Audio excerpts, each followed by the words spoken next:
같이 기도하고 말씀을 읽으면서 묵상하십시다. 하나님 아버지 감사합니다.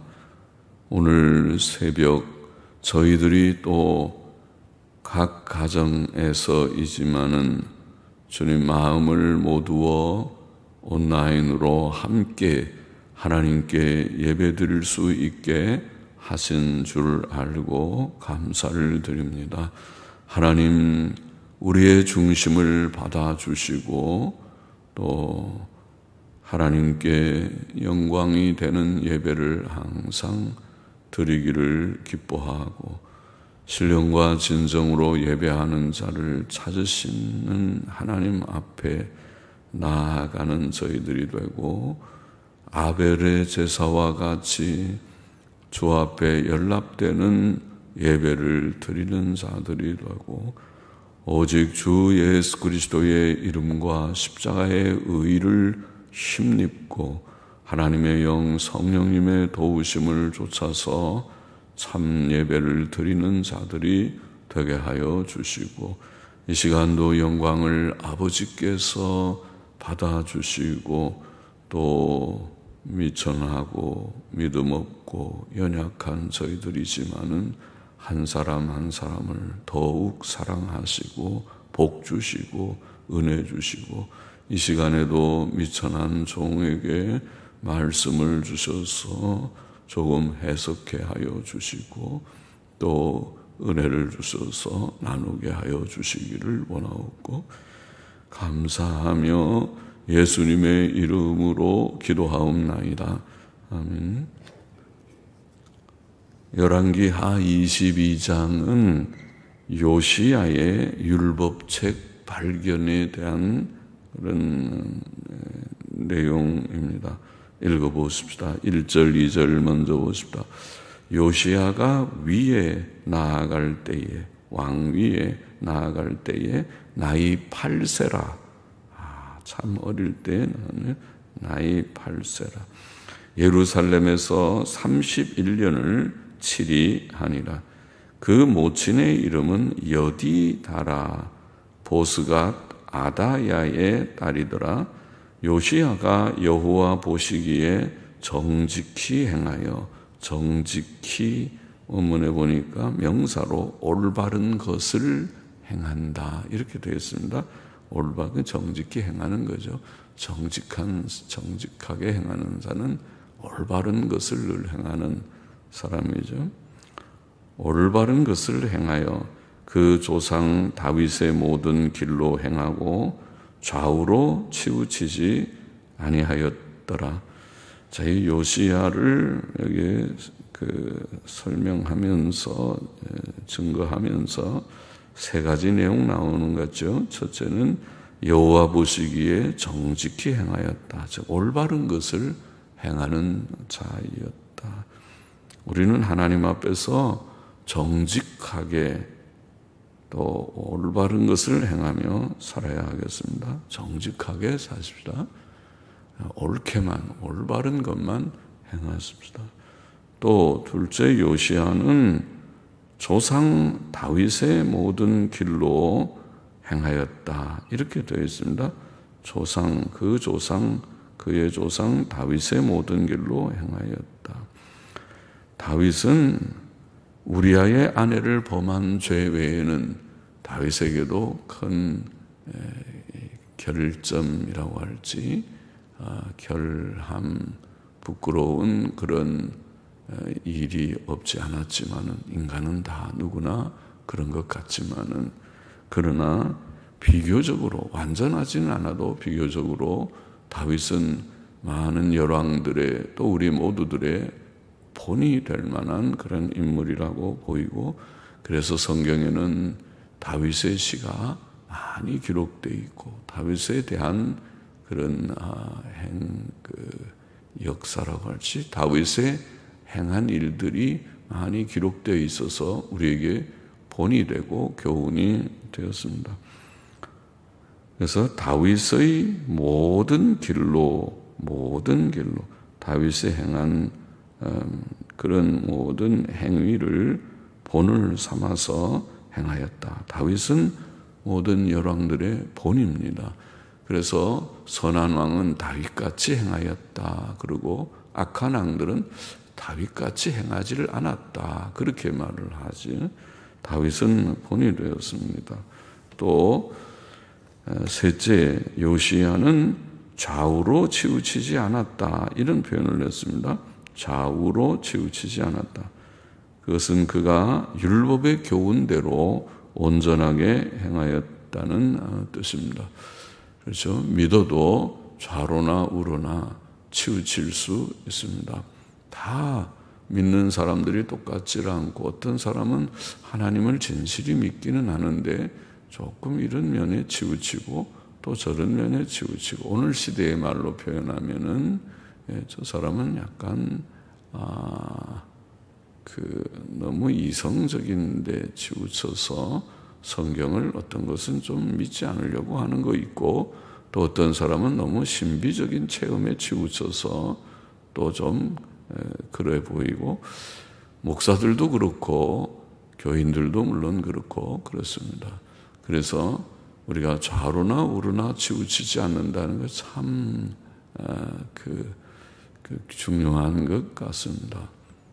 저는 어릴 때 우리 모친께서 우리 자녀들을 위해서 늘 가정 예배 드리면서 기도할 때에 좌로나 우로나 치우치지 않고 지나치지도 않고 모자라지도 않게 주시기를 원합니다. 그런 기도를 하는 걸 보고 그게 무슨 말인지 어릴 때는 잘 이해를 못했는데 점점 이제 커서 지금 나이가 들어서 보면 참 바른 기도다. 그것은 참 우리가 늘 해야 될, 우리도 좌로나 우로나 치우치지 않고 지나쳐 나가거나 너무 극단으로 가도 안 되고 모자라지도 않고 하나님의 교훈에 못 미쳐서 늘 부족하지도 않아야 되는 것이니까 그렇습니다. 좌우로 치우치지 않았다. 그렇게 되었습니다. 정직히 행하고 다윗의 본을 따라 모든 길로 행하고 좌우로 치우치지 않았다.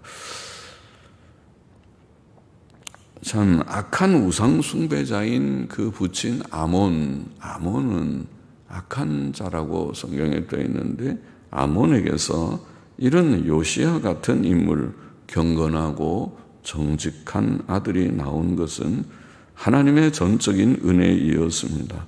모든 것이 하나님의 은혜이다.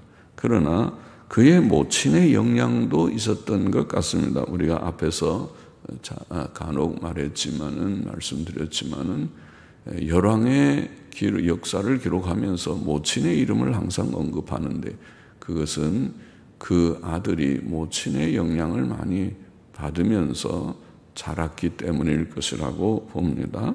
그래서 보통은 성경에 여자들의 이름을 기록하지 않는데 열왕의 역사에서는 모친은 누구의 그 딸인 아무개더라 그렇게 되어 있습니다. 그러면은 요시야는 외가 쪽에서 하나님을 경외함이 있었던 것 같습니다. 어머니와 또 외가 쪽의 사람들이 좀 경건하면 그 자녀도 경건한 자녀가 좀 될 가능성이 많이 있지요. 3절 보십시다. 요시야 왕 18년에 왕이 무슬람의 손자 아살리야의 아들 서기관 사반을 여호와의 전에 보내며 가로되 너는 대제사장 hil기야에게 올라가서 백성이 여호와의 전에 드린 은 곧 문지킨 자가 수납한 은을 계수하여 여호와의 전 역사 감독자의 손에 감독자들 복수로 되어 있습니다. 그런 역사 감독자들의 손에 붙여 저희로 하는 날은 복수가 많아요. 저희로 여호와의 전에 있는 공장에게 주어 공장은 오늘날 이런 물건 만드는 공장이 아니고 기술자들을 우리가 공장 장인 그런 말 하죠. 장인들 그러니까 기술자들이라는 말입니다. 기술자들에게 주어 전에 퇴락한 것을 수리하게 하되 곧 그 기술자들을 누구를 가르치냐면 목수와 건축자와 미장이에게 주게 하고 또 제목과 다듬은 돌을 사서 그 전을 수리하게 하라 하니라.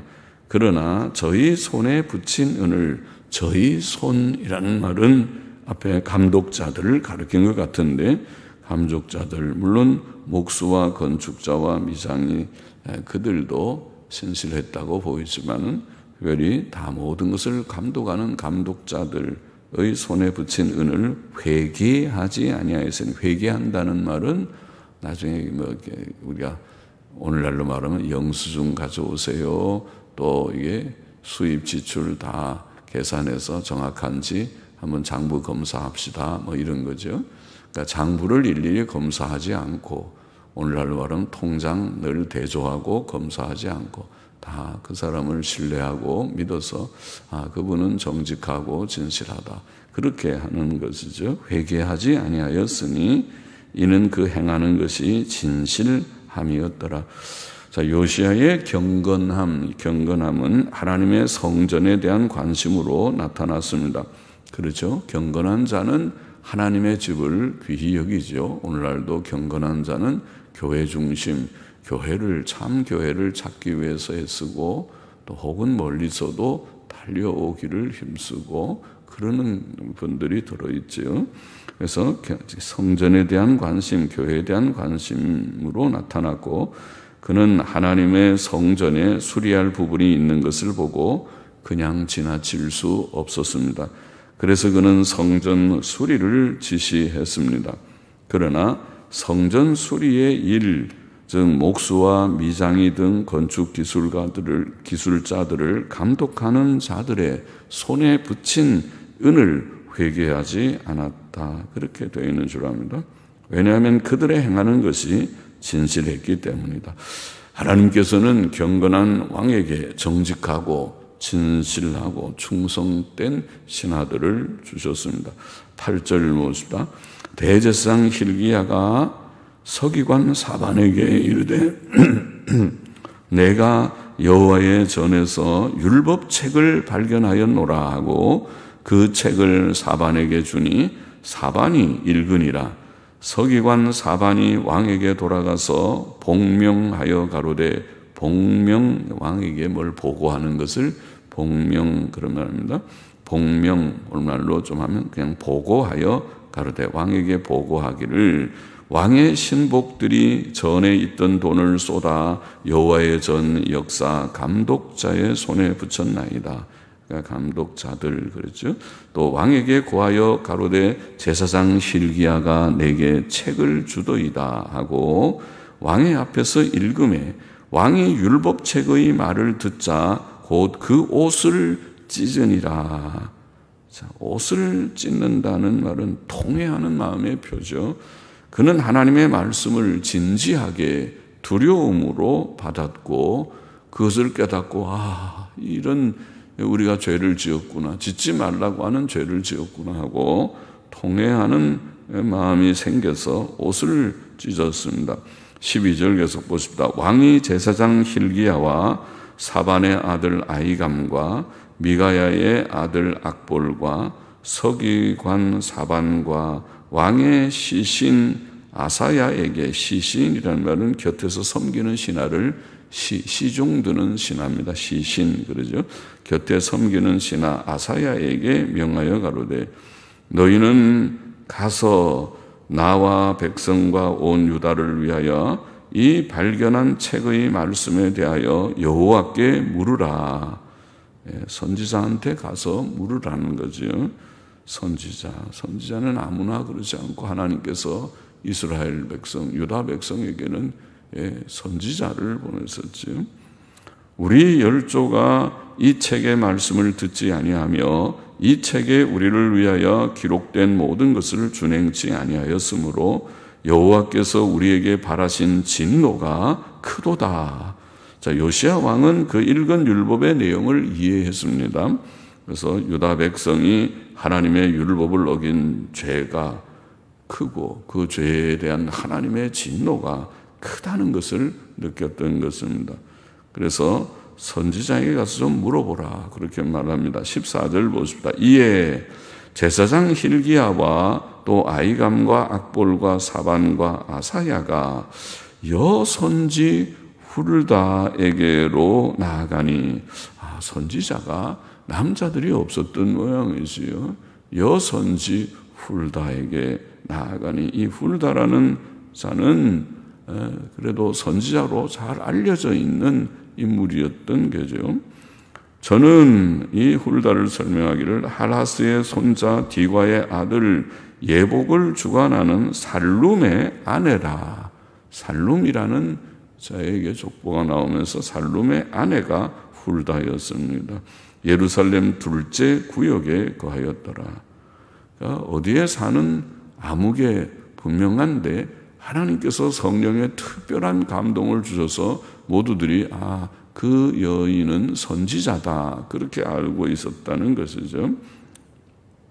저희가 더불어 말하매 훌다가 저희에게 이르되 이스라엘 하나님 여호와의 말씀이 너희는 너희를 내게 보낸 자의 사람에게 고하기를 여호와의 말씀이 내가 이곳과 그 거민에게 재앙을 내리되 곧 유다 왕의 읽은 책의 모든 말대로 하리니 이는 내 백성이 나를 버리고 다른 신에게 분향하며 그 손의 모든 소위로 나의 노를 격발하였습니다. 그러므로 나의 이곳을 향하여 발한 진노가 꺼지지 아니하리라 하라 하셨느니라. 옛날 사사시대에 여선지 드보라라는 인물이 있었죠. 사사기 4장 4절에 나와 있는 인물이죠. 여선지 드보라를 일으켜 사용하셨듯이 심히 우상숭배적이고 배교적이었던 시대에 하나님께서는 한 여자를 선지자로 세우셨습니다. 하나님의 일반적인 뜻은 제사장직이나 선지자직의 남자들을 세우시고 사용하시는 것이지만, 그래서 성경에 나오는 대표적인 선지자들 사무엘부터 엘리야, 엘리사, 또 모든 성경을 쓴 책을 남긴 이사야, 예레미야, 에스겔, 다니엘, 또 12소 선지서의 선지자들이 다 남자들이지만은 특별한 경우 예외적이었다고 보입니다.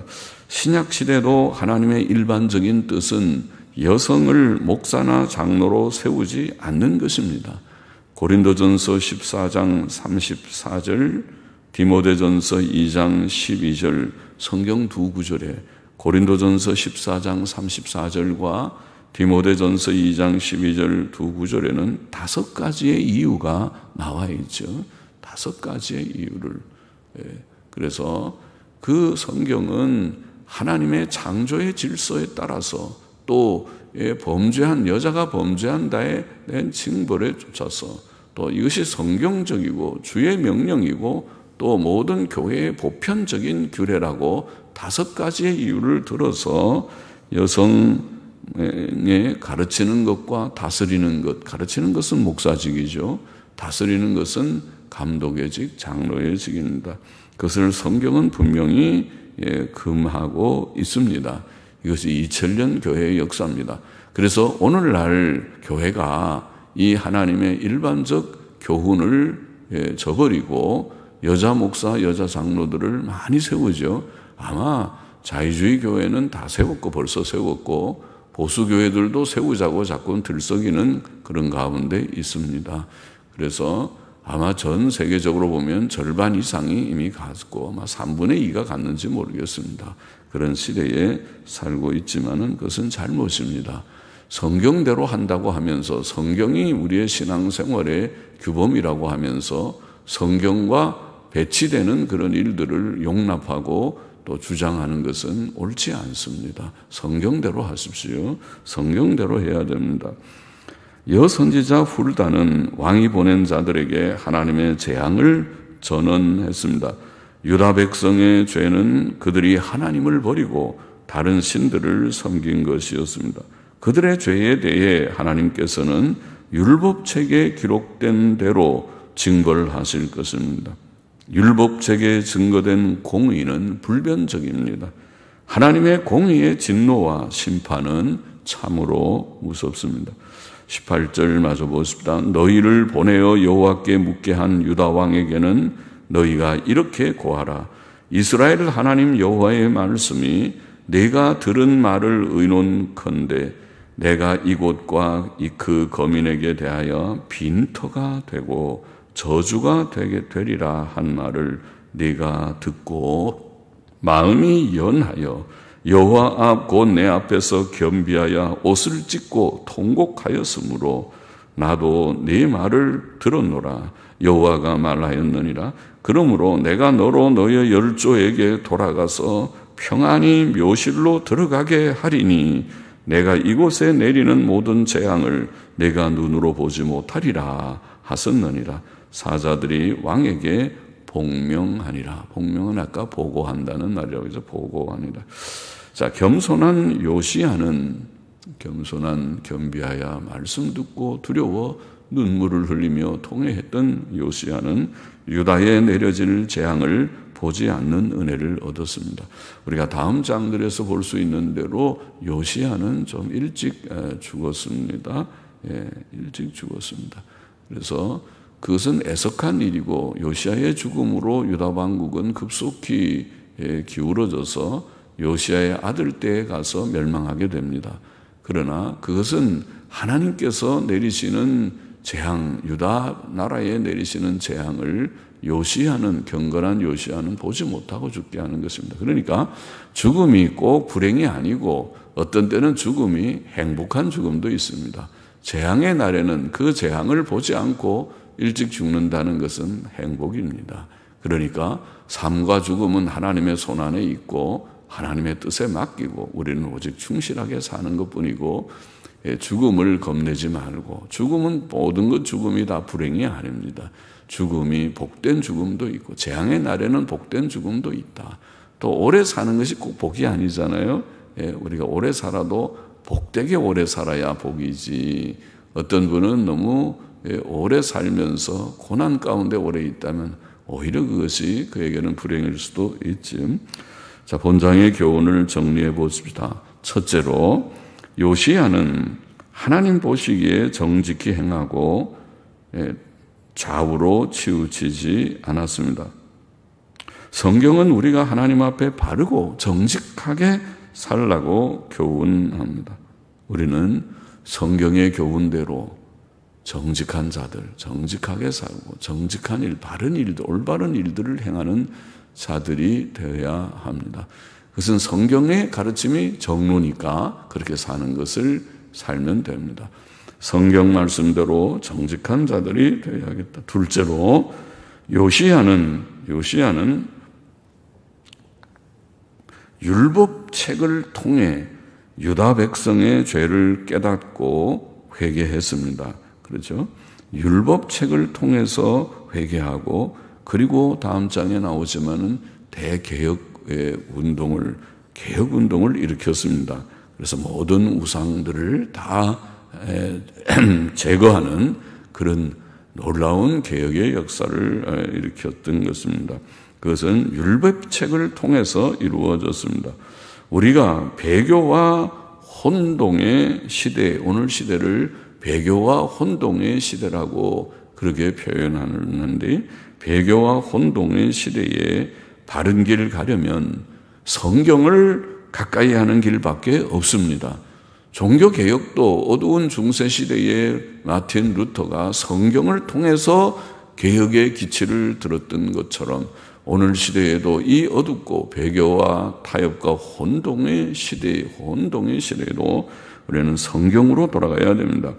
교인들은 성경을 힘써 읽고 듣고 묵상해야 하고, 교회는 성경에 충실한 강론으로 목사들이 회개하고 목사들이 깨달아서 성경 놓고 다른 잡설을 인용하지 말고 출처도 분명하지 아니한 이런저런 사람들을 혹하게 하는 예화로 충만하게 설교를 채우지 말고,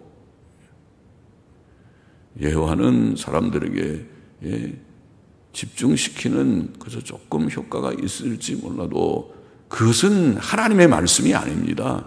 예화는 그러면 예화집을 만들지, 하나님께서는 우리에게 성경을 주셨습니다. 성경에 충실해서 이 책은 열심히 하루에 한 장씩 강론을 해도 이것은 10년, 20년이 걸릴 수 있는 것이 성경책입니다. 성경의 본문을 충실히 강론해서 창세기부터 계시록까지 목사들은 강론해야 됩니다. 제가 신학교 졸업할 때 박윤선 목사님께서 우리 신학생들에게 여러분 나가서 목회를 시작하면 창세기 1장 1절부터 1장부터 강론을 해보십시오. 성경 강해를 해보십시오. 그런 얘기를 하셨는데 그렇게 해보려고 하면 그것이 참 시간이 많이 걸리고 쉽지 않은 일입니다. 성경에 충실한 강론으로 교인들로 하여금 하나님의 뜻을 밝히 알고 순종케 해야 하는 것입니다. 말씀으로 돌아가야 된다. 개인도 교회도. 셋째로 우리는 죄악에 대해 하나님의 진노와 재앙이 있음을 기억해야 합니다. 하나님의 법을 어긴 죄가 얼마나 심각한지 요시야는 옷을 찢고 통회했습니다. 오늘 우리는 이 죄악된 세상, 음란하고 악한 이 세상, IT 강국 코리아라고 하지만은 한국은 음란 강국이고 음란 충만한 나라일지도 모릅니다. 온 세계가 그렇습니다. 미국이 모든 음란물들의 소굴이 됐고 일본도 아마 세계적으로 몇째 가라면 몇째 갈 그런 음란물의 왕국이 됐습니다. 이것이 세계입니다. 그러니 어떻게 코로나 전염병 같은 이 전염병이 온 세계에 창궐하지 않을 수가 있습니까? 하는 것이 당연하고 그 이상으로 해야 되지만은 하나님께서 그저 이만큼 주신 줄 알아야 됩니다. 우리는 이 세계의 모든 현실을 보고 통회해야 됩니다. 이 죄악된 세상, 또 배교한 교회는 어떻습니까? 오늘 대교회들, 역사적 기독교회라고 하는 대교회들이 유럽은 썩었고, 독일과 이 유럽들은 썩었고 부패됐고 신앙적으로 미국에도 10,000교회 이상의 대교단들은 자유화됐고 오늘 교회들마다 이제는 동성애 목사를 세우느냐 마느냐 이것을 가지고 토론하고 있는 시대가 됐으니 이게 배교가 아니고 무엇입니까? 이것을 우리는 생각하고 가슴 아프게 생각하고 통회하는 우리가 되어야만 합니다. 하나님의 재앙이 임하는구나. 하나님의 재앙을 피할 수가 없구나. 깨닫고 탄식하는, 눈물을 흘리며 탄식하는 우리가 되십시다. 그렇게 해야 되겠습니다. 말씀대로 바르게 살고 또 하나님 말씀을 가까이 함으로써 우리가 오늘 이 시대를 이겨나가고 또 시대를 바라보고 배교한 교회를 바라보고 통회하며 탄식하는 우리가 되었습니다. 기도하십시다. 하나님 아버지, 주님 요시야는 정직하게 행하고 좌로나 우로나 치우치지 않았습니다. 오늘도 우리에게 은혜를 주셔서 하나님의 말씀을 바로 붙들고 정직한 것을 행하고 좌우로 치우치지 않는 우리가 되기를 원합니다. 주님, 요시야는 하나님의 율법책을 통해서 죄를 깨닫고 통회하였습니다. 오늘 시대도 말씀으로 돌아가서 이 배교의 시대, 혼동의 시대에도 하나님 말씀 붙들고 정로를 걷는 우리 모두가 되게 하여 주시고 이 음란하고 죄악된 세대와 또 교계를 바라보면서 탄식하며 눈물을 흘리는 우리들이 될 수 있도록 오 하나님이여 우리의 심령을 주님 도우시고 우리에게 깨어있는 깨닫는 그런 각성하는 마음을 주옵소서. 오늘 하루도 우리의 남은 생도 주께 의탁합니다. 예수 그리스도의 이름으로 기도하옵나이다. 아멘. 아멘. 이제 자유롭게 더 기도하시고 또 말씀을 좀 읽고 하시면 좋습니다.